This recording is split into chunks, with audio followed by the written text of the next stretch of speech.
ನಮಸ್ಕಾರ. ನಾನು ಪವಿತ್ರ ಭಾಗವತ್, ಮಿಸೆಸ್ ಭಾಗವತ್ ಚಾನಲ್ಗೆ ನಿಮ್ಮೆಲ್ಲರಿಗೂ ಪ್ರೀತಿಯ ಸ್ವಾಗತ. ಇವತ್ತಿನ ವಿಡಿಯೋದಲ್ಲಿ ನಮ್ಮೂರಿನ ಶೈಲಿಯಲ್ಲಿ ಮಾಡುವಂತಹ ಒಂದು ಕೊಚ್ಚಲು ಉಪ್ಪಿನಕಾಯಿ ಎನ್ನುವ ಒಂದು ರೆಸಿಪಿಯನ್ನು ನಿಮ್ಮ ಜೊತೆ ಶೇರ್ ಮಾಡ್ತಾ ಇದ್ದೇನೆ.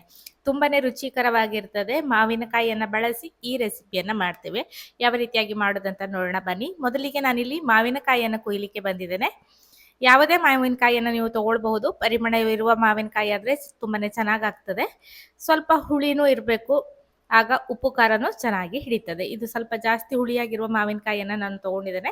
ಅಪ್ಪೆಕಾಯಿಯ ಪರಿಮಳ ಇರುವ ಮಾವಿನಕಾಯಿ ಇದು. ಕಸೆ ಮಾವಿನಕಾಯಿ, ಅಪ್ಪೆಕಾಯಿಯ ಪರಿಮಳ ಇದೆ ಅಷ್ಟೇ. ತುಂಬಾನೇ ಚೆನ್ನಾಗಾಗ್ತದೆ. ಮಾವಿನಕಾಯಿಯ ಇನ್ಯಾವುದಾದ್ರೂ ರೆಸಿಪಿ ನಿಮಗೆ ಬೇಕಾದರೆ ಖಂಡಿತ ಕಮೆಂಟ್ ಮಾಡಿ ತಿಳಿಸಿ. ಹಾಗೆ ಇನ್ನೊಂದು ರೆಸಿಪಿ ಮಾಡಲಿಕ್ಕೆ ಇದ್ದೇನೆ ನಾನು. ಮಾವಿನಕಾಯಿಯಿಂದ ಮಾಡುವಂತಹ ಹಿಂಡಿ ಗೊಜ್ಜು ಅಂತ ಒಂದು ರೆಸಿಪಿಯನ್ನು ಇನ್ನೊಂದು ವಿಡಿಯೋದಲ್ಲಿ ನಾನು ನಿಮ್ಮ ಜೊತೆ ಶೇರ್ ಮಾಡ್ತೇನೆ. ಮಾವಿನಕಾಯಿಯ ಇನ್ಯಾವುದಾದ್ರೂ ರೆಸಿಪಿ ಬೇಕಾದರೆ ಖಂಡಿತ ಕಮೆಂಟ್ ಮಾಡಿ ತಿಳಿಸಿ, ಖಂಡಿತ ಮಾಡಿ ತೋರಿಸ್ತೇನೆ. ಬೇಸಿಗೆಯಲ್ಲಿ ನಮ್ಮ ಮನೆಯ ಸುತ್ತಲಿನ ಪರಿಸರ ಹೇಗಿದೆ ಅಂತ ಒಮ್ಮೆ ನೋಡ್ಕೊಂಡು ಬನ್ನಿ. ಈಗ ಮಾವಿನಕಾಯಿಯ ಉಪ್ಪಿನಕಾಯಿಯನ್ನು ಮಾಡಲಿಕ್ಕೆ ಉಪ್ಪನ್ನು ನಾನು ಬಿಸಿ ಮಾಡ್ಕೊಳ್ತಾ ಇದ್ದೇನೆ. ಪುಡಿ ಉಪ್ಪನ್ನು ಬಳಸ್ತಾ ಇದ್ದೇನೆ. ಒಂದು 3-4 ಟೇಬಲ್ ಚಮಚ ಆಗುವಷ್ಟು ಉಪ್ಪನ್ನು ಹಾಕಿ ಚೆನ್ನಾಗಿ ಬಿಸಿ ಮಾಡ್ಕೊಳ್ತೇನೆ. ಆಗ ಅದರಲ್ಲಿರುವ ನೀರಿನ ಪಸೆ ಏನಿರ್ತದೆ ಅದು ಕಡಿಮೆ ಆಗ್ತದೆ. ಈಗ ನೋಡ್ಬೋದು ಉಪ್ಪು ಮುದ್ದೆ ಮುದ್ದೆ ಆಗಿದೆ. ಚೆನ್ನಾಗಿ ಹುರಿದಾಗ ಅದು ಉದುರಾಗಿ ಆಗ್ತದೆ. ಅಲ್ಲಿ ತನಕ ಇದನ್ನ ಹುರ್ಕೊಳ್ಬೇಕು. ಒಂದು 2-3 ನಿಮಿಷದಲ್ಲೆಲ್ಲ ಈ ರೀತಿ ಉದುರಾಗ್ತದೆ. ಅಷ್ಟಾದ ತಕ್ಷಣ ಉರಿಯನ್ನು ಆಫ್ ಮಾಡಿ ತಣ್ಣಗಾಗ್ಲಿಕ್ಕೆ ಬಿಡಬೇಕು. ತಂದಿರುವ ಮಾವಿನಕಾಯಿಯನ್ನ ಚೆನ್ನಾಗಿ ತೊಳೆದು ಅದರ ಮೇಲ್ಗಡೆಯ ಸಿಪ್ಪೆಯನ್ನು ತೆಗೆದು ಹಾಕೊಂಡು ಇಟ್ಕೊಂಡಿದ್ದೇನೆ. ಹಾಗೆ ಚೊಟ್ಟಿನ ಭಾಗವನ್ನು ತೆಗೆದಾಕಿದ್ದೇನೆ. ಇದನ್ನ ತೆಳ್ಳಗೆ ಕಟ್ ಮಾಡ್ಕೊಳ್ತೇನೆ. ಮೊದಲಿಗೆ ಈ ರೀತಿ ತೆಳ್ಳಗೆ ಕಟ್ ಮಾಡಿಕೊಂಡು ನಂತರ ಚಿಕ್ಕದಾಗಿ ಇದನ್ನ ಕಟ್ ಮಾಡಬೇಕು.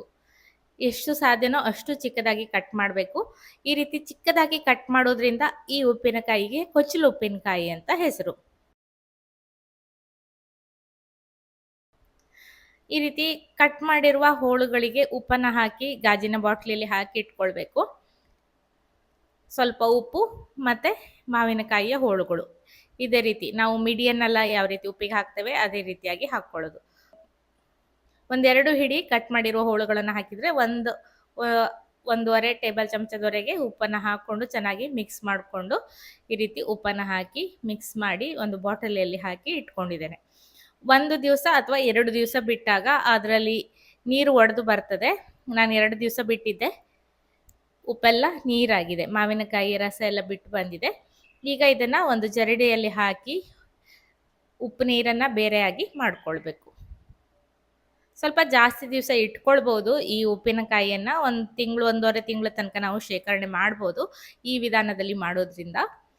ಡೈರೆಕ್ಟ್ ಆಗಿ ಉಪ್ಪು ನೀರನ್ನ ಕುದಿಸಿ ಈ ಹೋಳುಗಳನ್ನು ಹಾಕಿ ಉಪ್ಪಿನಕಾಯಿಯನ್ನು ಕೂಡ ಮಾಡಬಹುದು. ಅದು ದಿಢೀರಾಗಿ ಮಾಡುವಂತಹ ಉಪ್ಪಿನಕಾಯಿ. ಇದೊಂದು ಸ್ವಲ್ಪ ದಿವಸ ಜಾಸ್ತಿ ಶೇಖರಣೆ ಮಾಡಬಹುದು ಈ ವಿಧಾನದಲ್ಲಿ ನಾವು ಉಪ್ಪಿನಕಾಯಿಯನ್ನ ಮಾಡಿದಾಗ. ಈ ಹುಳಿ ನೀರನ್ನ ಬಗ್ಸಿದ್ದನ್ನ ನಾನು ಚೆನ್ನಾಗಿ ಕುದಿಲಿಕ್ಕೆ ಇಟ್ಟಿದ್ದೆ. ಚೆನ್ನಾಗಿ ಕುದಿ ಬಂದಿದೆ ಉಪ್ಪು ನೀರು. ಇದನ್ನ ತಣ್ಣಗಾಗ್ಲಿಕ್ಕೆ ಬಿಡ್ತೇನೆ.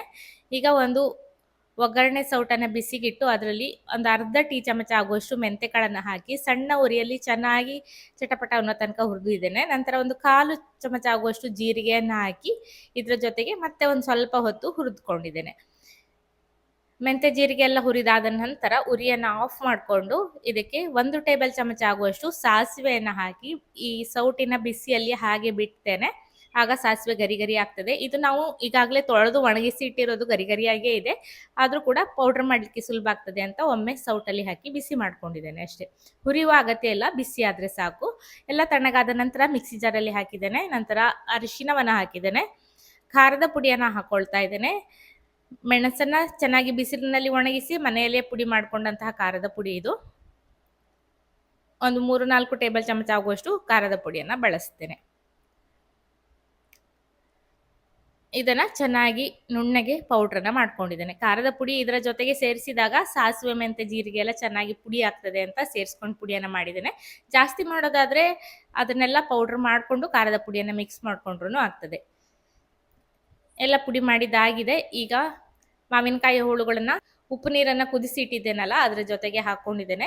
ನಂತರ ನಾನಿಲ್ಲಿ ಈಗಾಗಲೇ ಕುದಿಸಿಟ್ಟಿರುವ ಕಡಕ್ ಉಪ್ಪು ನೀರನ್ನು ಬಳಸ್ತಾ ಇದ್ದೇನೆ. ನಾವು ಉಪ್ಪಿನಕಾಯಿಯನ್ನು ಮಾಡುವಾಗ ಮಾಡಿಟ್ಟಂತಹ ಉಪ್ಪು ನೀರು. ಇಲ್ಲಾಂದರೆ ನೀವು ಸ್ವಲ್ಪ ಉಪ್ಪನ್ನು ನೀರು ಹಾಕಿ ಚೆನ್ನಾಗಿ ಹೆರೆಗಟ್ಟುವ ತನಕ, ಮೇಲ್ಗಡೆ ಉಪ್ಪು ನಿಲ್ಲುವ ತನಕ, ಸೈಡೆಲ್ಲ ಉಪ್ಪಾಗುವ ತನಕ ಕುದಿಸ್ಕೊಳ್ಬೇಕು. ಆಗ ಆ ನೀರನ್ನು ಬಳಸಿದಾಗ ಉಪ್ಪಿನಕಾಯಿ ಜಾಸ್ತಿ ದಿವಸ ಶೇಖರಣೆ ಮಾಡಲಿಕ್ಕೆ ಹೆಲ್ಪ್ ಆಗ್ತದೆ. ಇದನ್ನು ಹಾಕಿ ನಂತರ ಪುಡಿ ಮಾಡಿರುವ ಮಸಾಲೆ ಪುಡಿಯನ್ನು ಹಾಕಿ ಚೆನ್ನಾಗಿ ಮಿಕ್ಸ್ ಮಾಡ್ಕೊಂಡಿದ್ದೇನೆ. ನೋಡಲಿಕ್ಕೆ ಎಷ್ಟು ಚೆನ್ನಾಗಿದೆ ಅಲ್ವಾ, ತಿನ್ನಬೇಕು ಅಂತ ಆಸೆ ಆಗ್ತದೆ. ಉಪ್ಪಿನಕಾಯಿ ನೋಡಿದರೆ ಬಾಯಲ್ಲಿ ನೀರು ಬರ್ತದೆ. ಖಾರಕ್ಕೆ ಮತ್ತೆ ಸ್ವಲ್ಪ ಜೀರಿಗೆ ಮೆಣಸಿನ ಪುಡಿಯನ್ನು ಹಾಕಿದ್ದೇನೆ. ಅಂದರೆ ಗಾಂಧಾರಿ ಮೆಣಸು ಅಂತ ಹೇಳ್ತಾರೆ ಕೆಲವು ಕಡೆ, ನಮ್ಮ ಕಡೆ ಚೂರು ಮೆಣಸು ಅಂತ ಹೇಳ್ತೇವೆ. ಅದನ್ನು ಪುಡಿ ಮಾಡಿ ಇಟ್ಕೊಂಡಿದ್ದಿದೆ, ಅದನ್ನು ಸೇರಿಸ್ಕೊಂಡಿದ್ದೇನೆ. ನಿಮಗೆ ಗುಂಟೂರು ಮೆಣಸು ಬೇಕಾದರೆ ಖಾರಕ್ಕೆ ಎಕ್ಸ್ಟ್ರಾ ಹಾಕ್ಕೊಳ್ಬೋದು. ಚೆನ್ನಾಗಿ ಮಿಕ್ಸ್ ಮಾಡಿಕೊಂಡು ಈಗ ಒಂದು ಒಗ್ಗರಣೆ ಸೌಟನ್ನು ಬಿಸಿಗಿಟ್ಟು ಅದರಲ್ಲಿ 1 ಟೇಬಲ್ ಚಮಚ ಆಗುವಷ್ಟು ಎಣ್ಣೆಯನ್ನು ಹಾಕಿದ್ದೇನೆ. ನಂತರ ಸ್ವಲ್ಪ ಸಾಸಿವೆಯನ್ನು ಹಾಕ್ಕೊಂಡಿದ್ದೇನೆ. ನಂತರ ಪರಿಮಳ ಇರುವ ಇಂಗನ್ನು ಹಾಕ್ಕೊಳ್ತಾ ಇದ್ದೇನೆ. ನಾನಿಲ್ಲಿ SSP ಇಂಗನ್ನು ಬಳಸ್ತಾ ಇದ್ದೇನೆ. ತುಂಬ ಚೆನ್ನಾಗಿ ಪರಿಮಳ ಬರ್ತದೆ ಈ SSP ಅವರ ಮಡ್ಡಿ ಇಂಗನ್ನು ಬೆಳೆಸಿದಾಗ. ಹಾಗಾಗಿ ನಾನು ಅದೇ ಇಂಗನ್ನು ಹಾಕ್ಕೊಂಡು ಒಗ್ಗರಣೆಯನ್ನು ಮಾಡಿ ಉಪ್ಪಿನಕಾಯಿಗೆ ಹಾಕ್ಕೊಂಡಿದ್ದೇನೆ. ಇಂಗು ಎಷ್ಟು ಚೆನ್ನಾಗಿ ಪರಿಮಳ ಇರ್ತದೆ ಅಷ್ಟು ಚೆನ್ನಾಗಿ ಉಪ್ಪಿನಕಾಯಿ ರೆಡಿ ಆಗ್ತದೆ. ಚೆನ್ನಾಗಿ ಮಿಕ್ಸ್ ಮಾಡಿಕೊಂಡ್ರೆ ರುಚಿಯಾದ ಕೊಚ್ಚಲು ಉಪ್ಪಿನಕಾಯಿ ರೆಡಿ. ಮೊಸರನ್ನದ ಜೊತೆ ಅಂತೂ ಸೂಪರ್ ಆಗ್ತದೆ. ಖಂಡಿತ ನೀವು ಟ್ರೈ ಮಾಡಿ ನೋಡಿ. ಇವತ್ತಿನ ಈ ವಿಡಿಯೋ ಇಷ್ಟ ಆಗಿದ್ರೆ ಲೈಕ್ ಮಾಡಿ, ಶೇರ್ ಮಾಡಿ, ಅನಿಸಿಕೆಯನ್ನು ಕಮೆಂಟಲ್ಲಿ ತಿಳಿಸಿ. ಹಾಗೆ ಚಾನಲನ್ನು ಸಬ್ಸ್ಕ್ರೈಬ್ ಮಾಡಿಕೊಂಡು ಸಪೋರ್ಟ್ ಮಾಡಿ ಅಂತ ಕೇಳ್ಕೊಳ್ತೇನೆ. ಇದೇ ರೀತಿ ಇನ್ನೊಂದು ರೆಸಿಪಿಯೊಂದಿಗೆ ಬರ್ತೇನೆ. ಅಲ್ಲಿಯವರೆಗೂ ನಮಸ್ಕಾರ.